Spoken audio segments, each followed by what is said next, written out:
I never thought a simple conversation could change everything, but the moment Emma looked at me with that calculating smile, I knew my life was about to be turned upside down. My name is Ryan, I'm 32 years old, and until last week, I consider myself just a regular husband with a predictable routine. I work in IT, spending long hours in front of screens, managing networks and troubleshooting endless technical issues. My days are structured. My evenings usually spent with a beer in hand and video games on the TV, the comfort of anonymity soothing my restless mind. Emma, my wife, has always been organized, meticulous, and unpredictable in ways I sometimes admire and sometimes fear. She has this uncanny ability to notice details that escape me, from the way I leave socks on the floor to the subtle changes in my expressions when I lie or hide something from her. We live in a modest but cozy two-bedroom apartment in the suburbs, where the neighborhood is quiet and the nights are filled with soft wind whispers and distant car engines. Our life seems normal to everyone else, but beneath that calm surface, my secret life has always thrived. I've always been drawn to things most men shy away from: delicate fabrics, pastel colors, and the thrill of trying on women's clothes in the privacy of my closet. It started years ago, during my teenage years, when curiosity and the excitement of exploration collided. At first, it was innocent, trying on a scarf here, a blouse there, but gradually, it became an escape, a way to express a side of myself I never shared with anyone, not even Emma. I convinced myself it was harmless, just a private indulgence. I told myself no one would ever find out. Emma, on the other hand, has always carried a hint of mystery in her eyes, the kind that can pierce through pretense and reveal hidden truths. I never expected her to discover my secret, not in a million years, but she did. And she didn't just discover it, she decided to act on it. That evening began like any other. I came home from work, exhausted, expecting to unwind in the living room while Emma busied herself in the kitchen. The smell of roasted chicken and herbs filled the apartment, making my stomach rumble. I walked in, dropping my keys on the counter, and she was standing there with her hands on her hips, a perfectly composed smile on her face.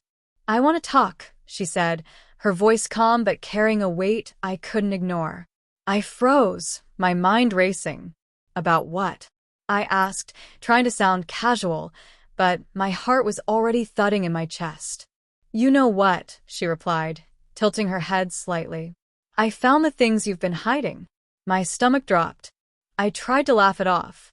"Emma, it's not a big deal. It's just clothes. It's harmless." She stepped closer, her eyes scanning mine, not with anger but with curiosity and something I couldn't quite place. "Harmless? Ryan, it's not just clothes. It's part of who you are, and I think it's time we explore that together." My mind spun. I had never imagined a conversation like this. Fear, excitement, and confusion collided inside me. I wanted to protest, to hide, to deny, but her gaze held me captive. I realized she wasn't angry. She was in control, and in that moment, I understood that my secret life was about to become anything but private. That night, she presented me with an ultimatum wrapped in a tone that was firm yet playful. She had laid out a selection of clothing on our bed: soft blouses, delicate skirts, pastel dresses, and even accessories like headbands and lace gloves. The sight of it made my heart race and my cheeks flush. "Wear them," she said simply, "and learn to embrace this side of yourself fully. You will be my feminized sissy, Ryan. You will follow my rules, dress as I say, and live as I never expected you to. I want to see the real you, the side you hide even from yourself." I felt a mixture of panic and exhilaration. My rational mind screamed to refuse, to shut the door on this madness, but a part of me, the part that had longed for this freedom in secret, thrilled at the thought. I nodded, almost without realizing it, and she smiled, satisfied with my compliance. The first night was the hardest. She guided me through every step, from choosing a dress to applying makeup for the first time. The sensations were overwhelming: soft fabric brushing against my skin, the unfamiliar weight of mascara and blush, the delicate scent of perfume she insisted I wear. I felt exposed, vulnerable, and strangely alive, each movement creating a strange symphony of fear and excitement inside me. Emma's presence was both comforting and intimidating. She instructed me with precision, correcting every little mistake, guiding my hands as I struggled to master the art of femininity she demanded. When I looked into the mirror, I barely recognized myself. My reflection was softer, delicate, and fragile in a way that both terrified and fascinated me. It was as though a new version of me had been unlocked, one I had kept hidden, but now had no choice but to confront. As the days passed, Emma's control over my transformation deepened.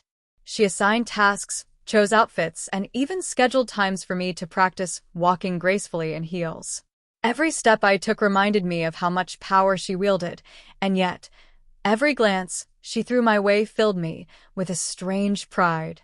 I was living a dual life, one part obedient husband, one part feminized sissy, and the line between the two blurred with each passing day.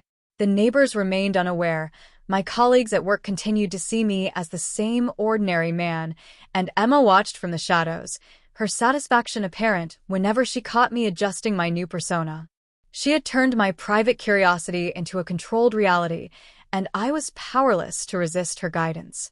Fear of judgment, fear of exposure, and a growing sense of exhilaration consumed me in equal measure. One evening, she sat me down on the couch, a stack of new outfits at her side. "Tonight, you will go to the grocery store dressed like this," she said. My heart sank, but I nodded. The thrill of stepping into public, risking discovery, and the thought of obeying her completely made my pulse race. I dressed carefully, applying makeup and adjusting my hair, following every instruction to the letter. When I looked in the mirror, I saw a version of myself I never imagined possible. Stepping outside, the cool air hit my skin, and I felt every eye on me, or perhaps it was just my imagination. My legs trembled slightly in the unfamiliar heels. My hands adjusted the hem of the skirt nervously, but I followed Emma's instructions to the letter.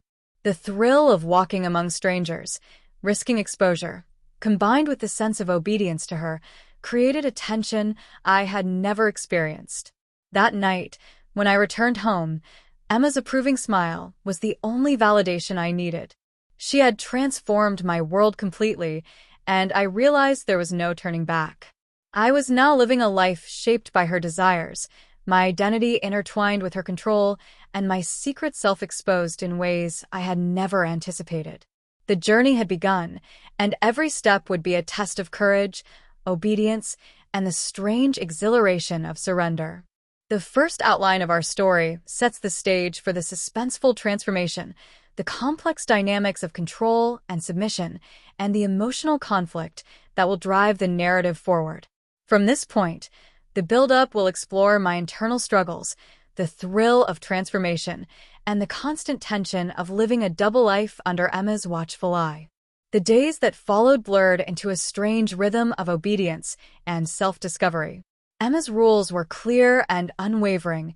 Every outfit, every movement, every gesture had to reflect the feminized persona she had meticulously crafted. I had no choice but to comply, yet within that compliance, a tumult of emotions raged. There was shame, certainly, a deep and gnawing embarrassment at being reduced to her controlled experiment. But there was also a thrill I could not deny, a pulse-quickening excitement at the subtle power she held over me and the strange freedom in surrendering to her. Mornings became rituals. Emma would select an outfit from the carefully curated wardrobe she had insisted I maintain, each piece more delicate and feminine than the last.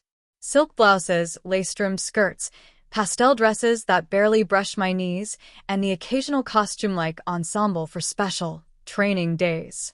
She guided me through every detail: how to fasten a button with care, how to smooth a wrinkle in a skirt, how to sit and stand gracefully. Every movement had to be deliberate, every expression tempered, and every glance calculated. The first few days were torturous. I stumbled constantly, my hands trembling as I tried to manage unfamiliar fabrics and hairstyles.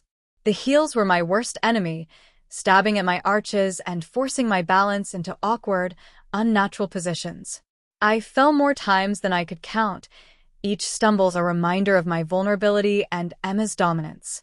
Yet, as humiliating as it felt, I began to notice subtle changes in myself. My posture improved, my movements softened, and even my voice took on a lighter, more careful tone when she reminded me to speak with elegance. Emma noticed, of course, and her approval was both intoxicating and terrifying. There was no malice in her praise, only the satisfaction of seeing me obey and adapt.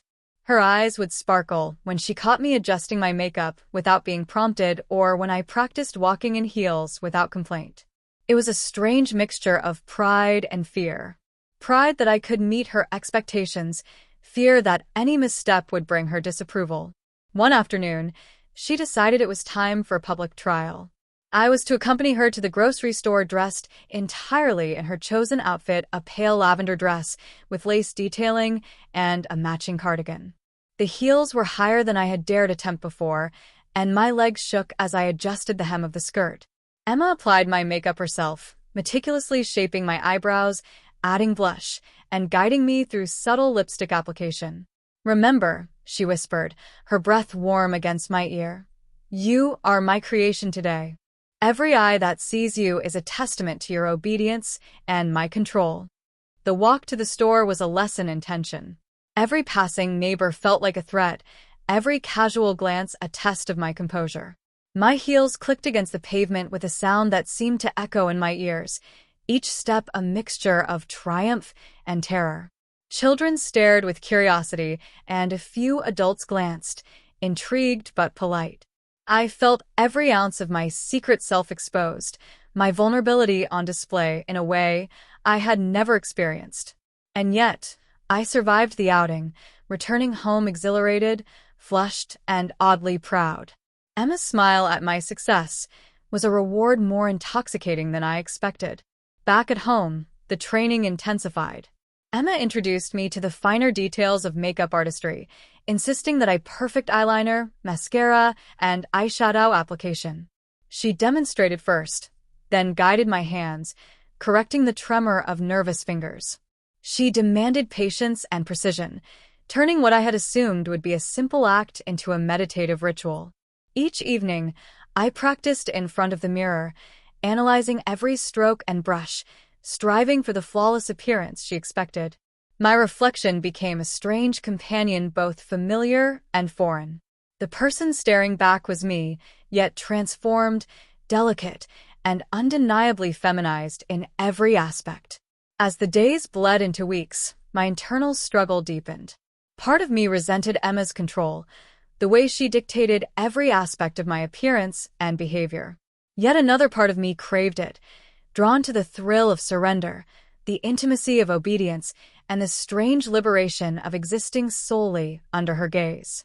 I began to notice a shift in my thoughts and desires, subtle but undeniable. I was no longer merely indulging in private fantasies. I was living them under the careful orchestration of the person I had married. The lines between curiosity, desire, and compulsion blurred. Emma recognized the transformation, of course. She began assigning more complex tasks, preparing outfits for social situations, practicing conversations in my feminized voice, and even managing simple household tasks while dressed in her chosen attire. The first time she insisted I answer the phone while wearing a short, frilly skirt and pastel blouse, I felt a mix of panic and thrill. Each ring of the phone made my pulse race, my fingers trembling as I picked it up. My colleagues, oblivious to my new persona, heard only a slightly different tone, yet the act itself left me breathless with the secret knowledge of my performance. One evening, as I adjusted my hair in the mirror, Emma appeared silently behind me. "You're improving faster than I expected," she said, her voice soft but commanding. "Soon, you'll be indistinguishable from someone who has always been this way. And the best part is, no one will ever suspect it's me shaping you." Her words sent shivers down my spine. There was pride in her statement, but also a chilling reminder that I had no escape from her control. My life had been rewritten, and I was living under her exacting standards. The suspense built constantly. Every knock at the door, every unexpected call, Every passerby outside my window became a test of my composure and secrecy. Emma thrived on this tension, pushing me to maintain my feminized appearance while navigating a world unaware of my secret. I began to notice subtle signs of exposure: an inquisitive neighbor peeking through the blinds, a friend texting me about a social event I was expected to attend in full attire, a delivery person lingering a little too long at the door. Each moment created anxiety, forcing me to act with precision and grace under pressure. The internal struggle was constant. I longed for the safety of my previous life, the simplicity of jeans and t-shirts, the anonymity of my former self. Yet I craved the thrill, the validation of Emma's approval, the strange sense of identity I discovered in each dress, each brushstroke, each step in heels. I became addicted to the transformation, trapped in a cycle of fear, excitement, and exhilaration. Emma introduced symbolic props to heighten the experience. A delicate lace parasol for outdoor walks, a small clutch purse for errands, gloves for special occasions. Each prop was a test, a tool to reinforce her control, and a reminder of the persona she had shaped. One evening, she placed a small mirror on the floor, instructing me to kneel and adjust my outfit so that my reflection aligned perfectly with her vision. I obeyed, trembling with humiliation and thrill, every nerve alert to her gaze.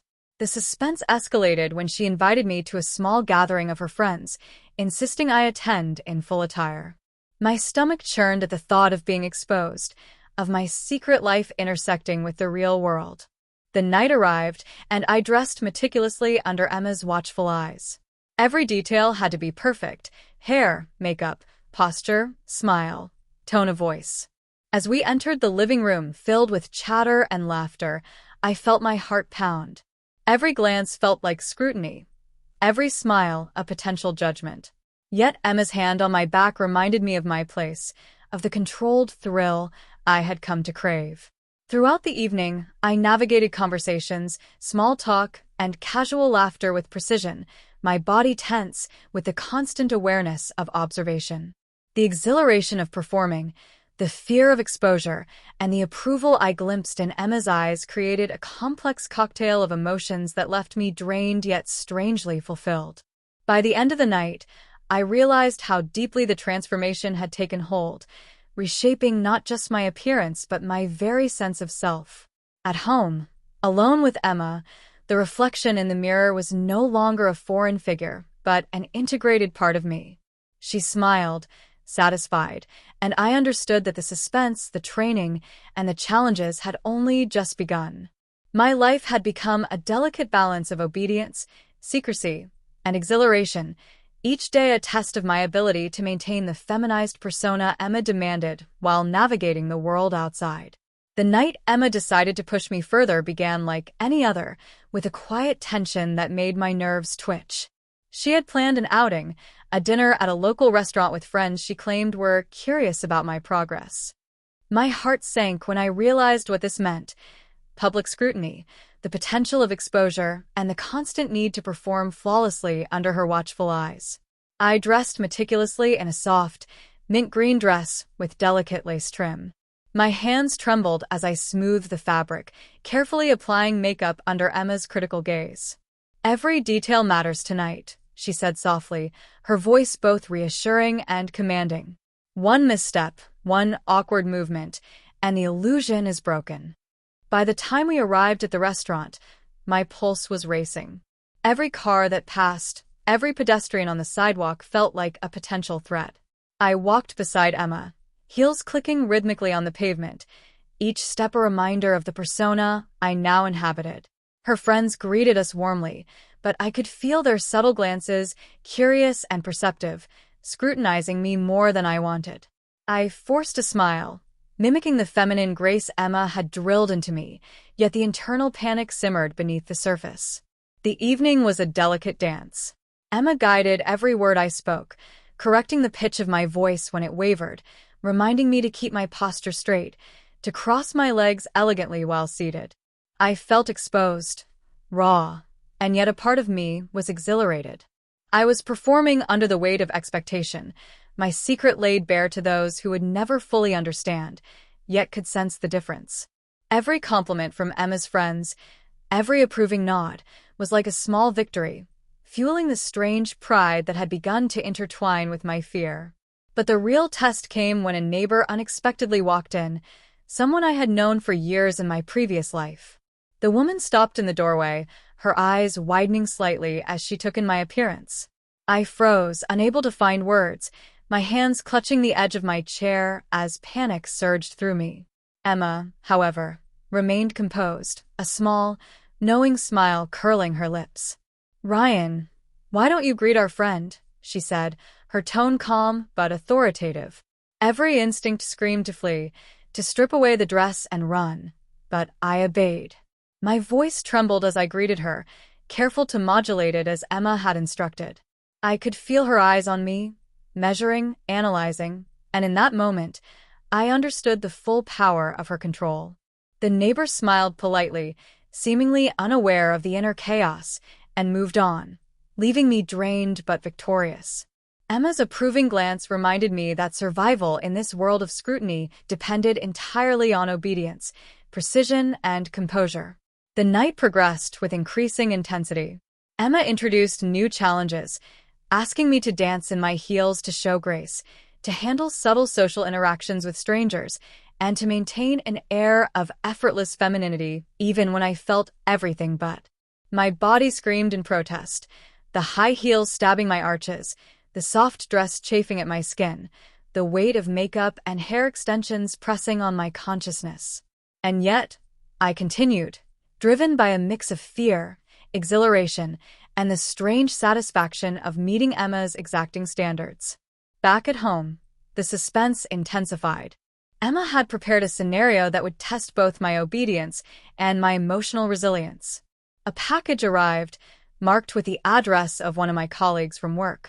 She handed it to me with a mischievous smile. "Open it," she instructed. I tore the packaging carefully, revealing a letter inside. It was from my colleague, a simple note commenting on how I seemed different lately, asking if everything was all right. My pulse quickened.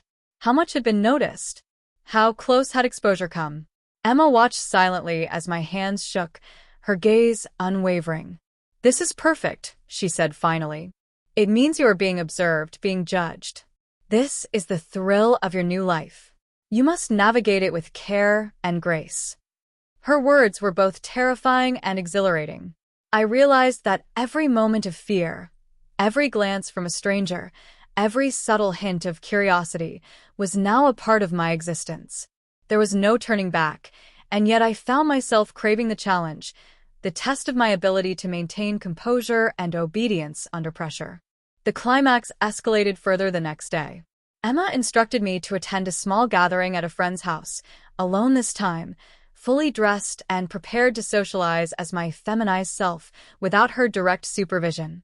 My heart raced at the thought of venturing into the world, exposed and vulnerable, relying solely on the training, the routines, and the persona Emma had instilled in me.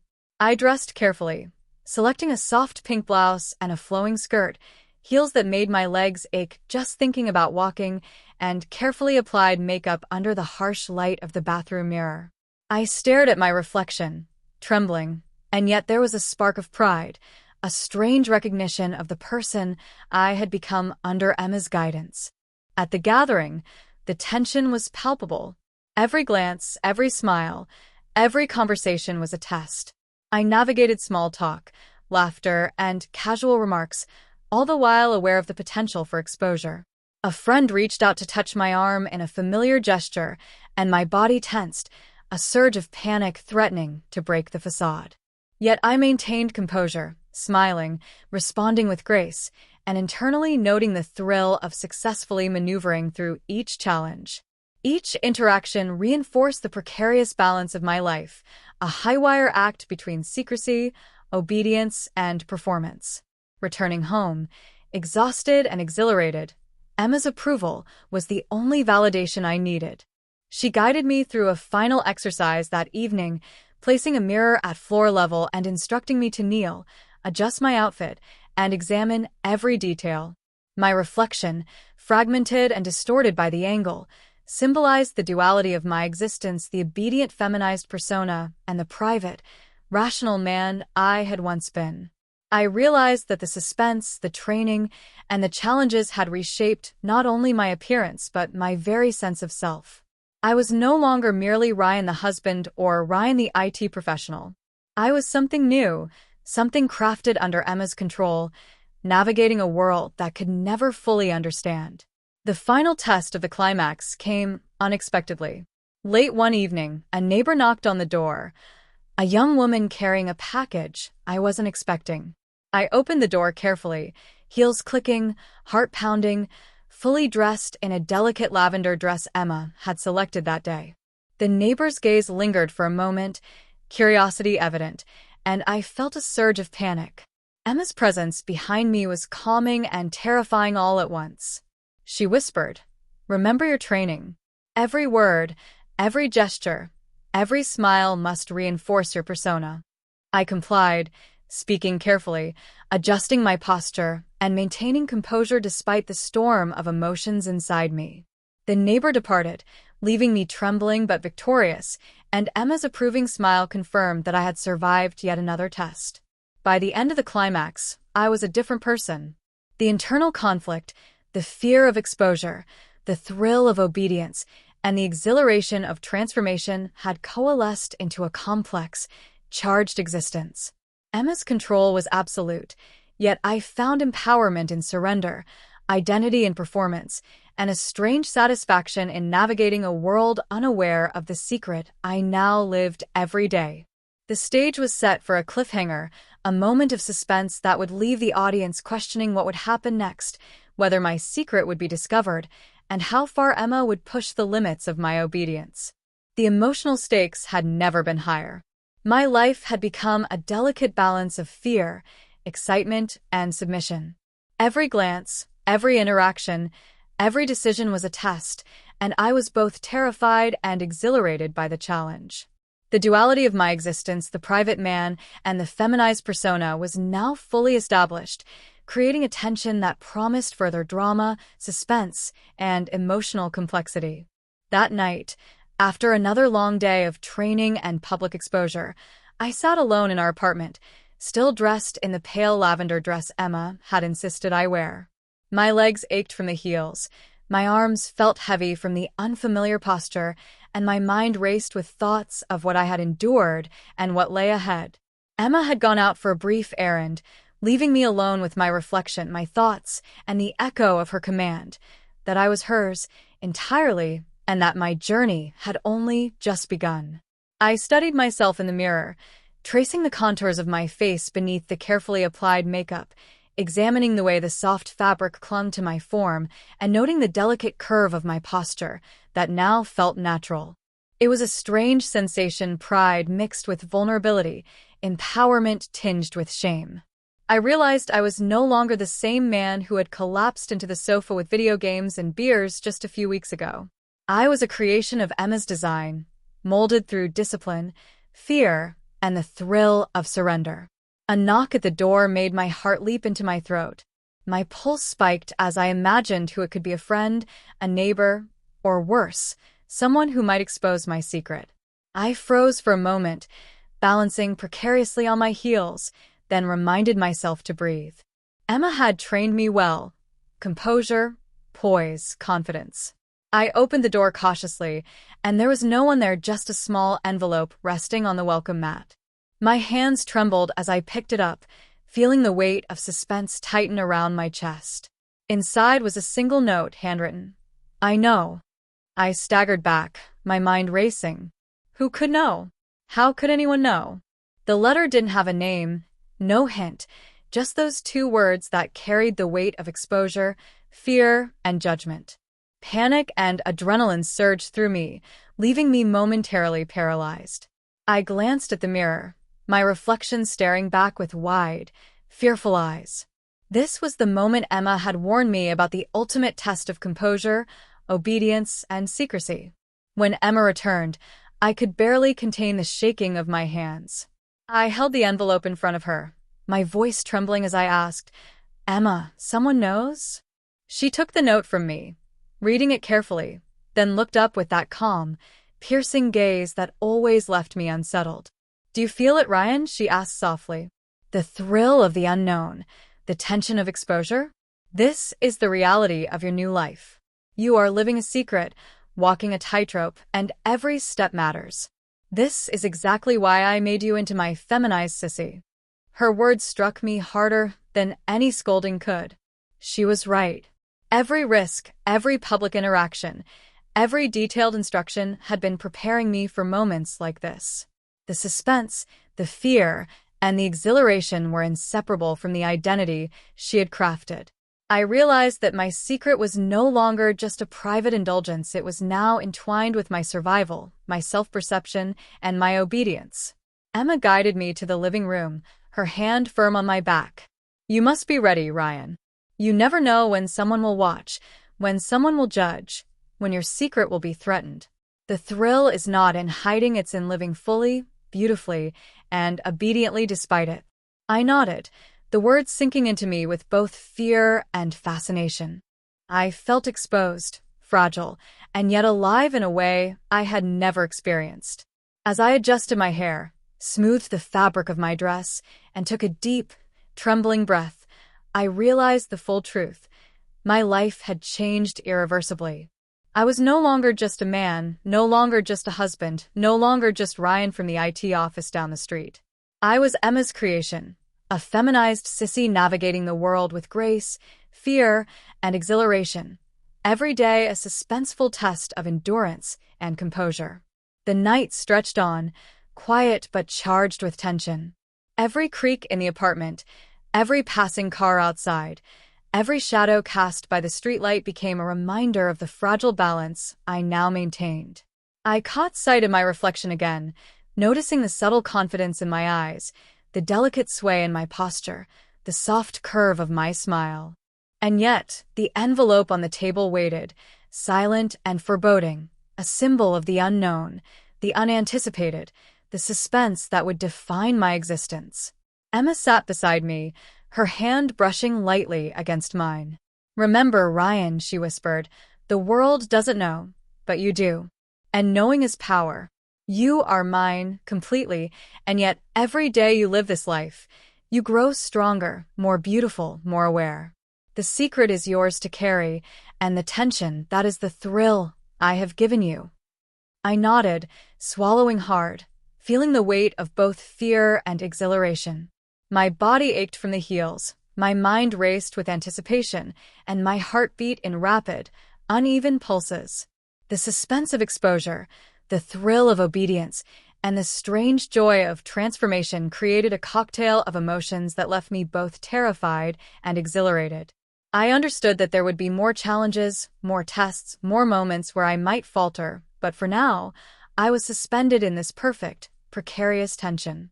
As the night deepened, I gazed into the mirror one last time, my reflection a perfect blend of vulnerability and strength, fear and exhilaration, secrecy and revelation. I traced the delicate contours of my face, the soft curve of my shoulders, the feminine posture that now felt natural. Emma watched me silently, her expression unreadable, yet full of satisfaction. The final moments of suspense arrived when the sound of another knock echoed through the apartment. My pulse spiked instantly. Emma's gaze met mine, a faint smile playing on her lips. "Your journey isn't over, Ryan," she said softly. "This is only the beginning. How you respond will define everything." I took a deep breath, knees trembling, heels digging into the carpet. The knock came again, louder this time, deliberate and insistent. My mind raced. Who could it be? A friend? A stranger? Someone who had discovered the secret that now consumed my life. I glanced at Emma. She said nothing, just watched, letting me feel the full weight of suspense and uncertainty. My reflection stared back at me soft, delicate, feminized, and entirely under her control. The thrill of obedience, the fear of exposure, and the exhilaration of transformation collided in my chest, leaving me breathless. And then the story ended, unresolved, hanging in the balance, leaving questions in the air. Who was at the door? Would my secret be discovered? Could I maintain composure under the looming threat? And most importantly, how far would Emma push me next? The tension remained, a perfect cliffhanger for viewers to ponder, discuss, and speculate. My life as Emma's feminized sissy had only just begun, and the suspense of the unknown, the thrill of obedience, and the exhilaration of transformation would continue to define every moment. If you enjoyed following my story, don't forget to like, comment, and subscribe. Share your thoughts. What would you do if you were in my position? And stay tuned for the next chapter, where every choice could change everything.